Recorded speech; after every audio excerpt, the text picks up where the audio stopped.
Hello guys, welcome back to my YouTube channel. ఈరోజు మా అమ్మ నాకు ఒక పని చెప్పింది, చేద్దాం పదండి. మా ఇంట్లో వాళ్ళు నాకు ఎప్పుడు ఏ వర్క్ చెప్పరు, ఎందుకంటే మనం జాబ్ చేస్తాం కాబట్టి. సో మా అమ్మ అక్కడ ఆల్రెడీ కష్టపడుతుంది. మా అమ్మ ఆల్రెడీ ఆ పని చేస్తుంది, చూద్దాం.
ఒకవేళ నేను కానీ భిన్నా కానీ రిటైర్ అయితే 100% నేను ఆవులతో వీటితోనే టైం స్పెండ్ చేస్తాను.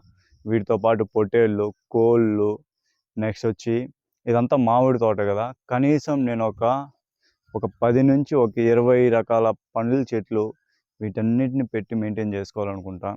అంటే అప్పుడు మనకి డబ్బులతో అవసరం ఉండదు. 100% మనకు కావాల్సిన డబ్బులు సంపాదించుకున్న తర్వాత వీటితో స్పెండ్ చేసేది చాలా చాలా చాలా ఇష్టం నాకు.